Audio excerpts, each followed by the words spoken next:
Singapore salon. RJ Balaji, Sathyaraj, இன்னும் நிறைய பேர் நடிச்சிருக்கக்கூடிய ஆர்ஜே படத்தோட பற்றி தான் பார்க்க போகிறோம். இந்த படத்தை ஓப்பனிங்கில் ஒரு கதை, ஒரு இந்து மத சடங்கும் ஒரு இஸ்லாமிய மத சடங்குலேருந்து இருப்பார். உனக்கு கீழே கட் பண்ணிட்டாங்க, எனக்கு மேலே கட் பண்ணிட்டாங்கன்னு மொட்டையையும் சுண்ணத்தையும் இணைத்த ஒரு அற்புதமான ஒரு காட்சி. ரெண்டு குடும்பங்களும் எப்போவுமே இப்போ இன்றைக்கி இருக்கக்கூடிய சூழலில் மதங்கள் எப்படியே அடிச்சுக்கிட்டு இருக்காங்க.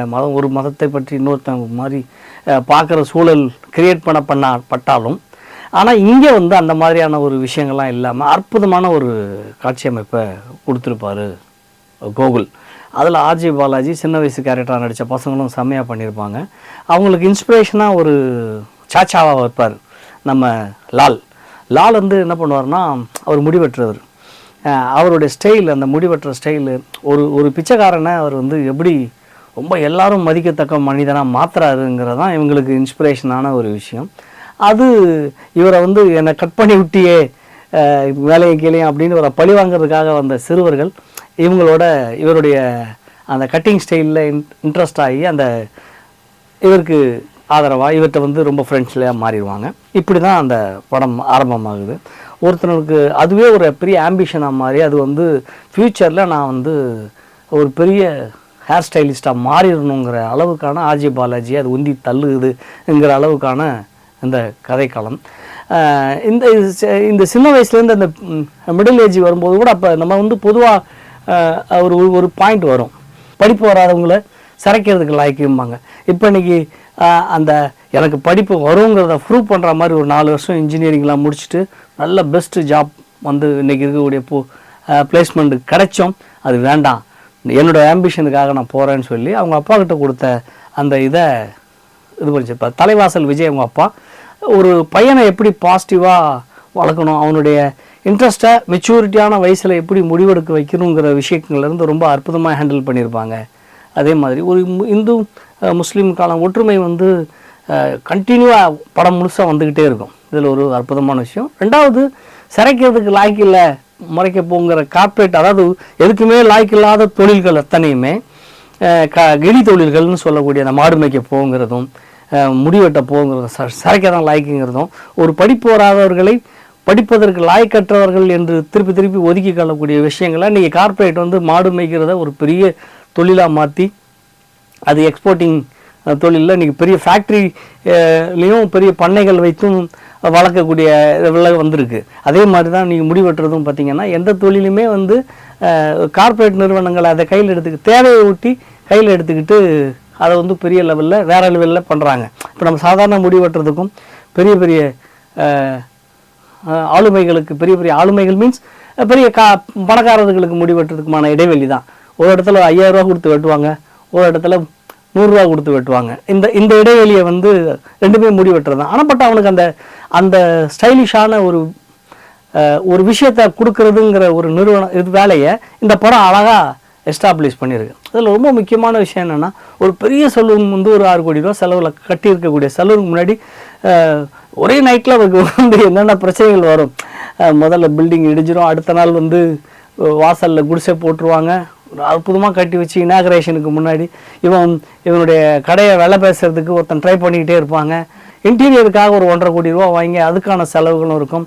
இந்த சிக்கல்களெல்லாம் போய்கிட்டே இருக்கக்கூடிய சமயத்தில் அது நகையை அடமானம் வைக்கக்கூடிய நகையை எடுத்துகிட்டு வரும்போது கூட ஒருத்தன் பிடிங்கிட்டு போயிடுவான்.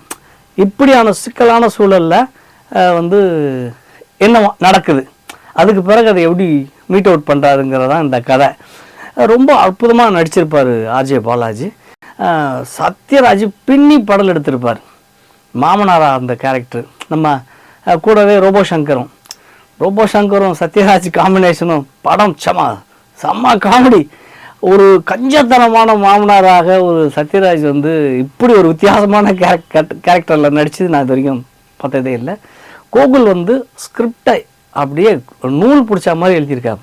எனக்கு இந்த ஜுங்காவில் கூட வளவலன்னு இருக்கும். எனக்கு அந்த ஜுங்கா படத்தை பார்க்கும்போது கூட ஏன் இப்படி இந்த கதை ஒரு இன்னசென்ட் ரவுடி கேரக்டர் கதையை இப்படிலாம் வச்சுக்கிட்டு இருக்கிறாங்க அப்படின்னு சொல்லி இருக்க மாதிரி இருக்கும்.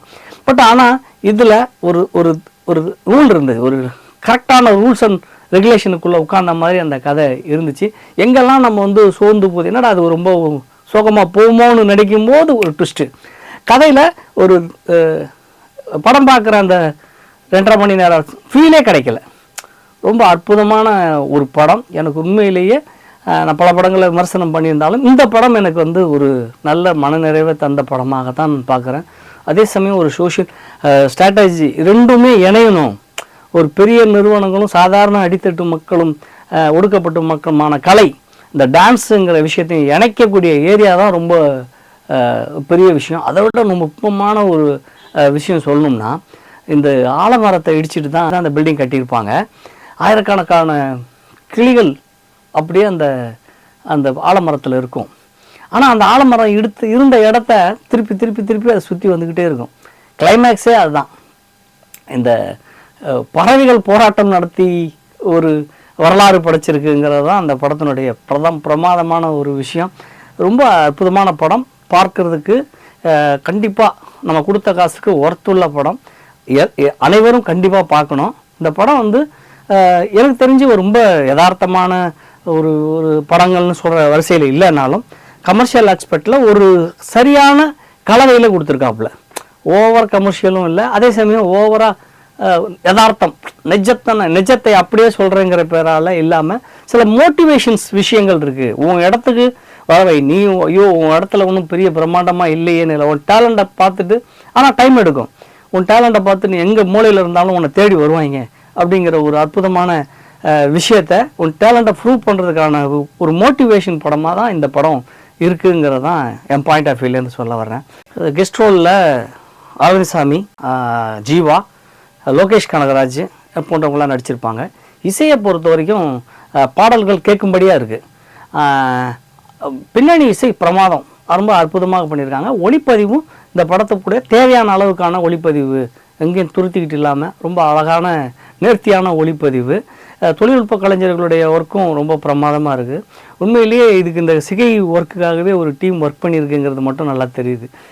இது ஏன்னா இந்த படம் சிகை அலங்காரம் சம்மந்தமான ஒரு படங்கிறதுனால அதுக்கான ஒரு மெனக்கடலும் இந்த படத்தில் நல்லா தெரியுது. நன்றி. இன்னொரு படத்தோட விமர்சனத்தோடு அடுத்து பார்ப்போம்.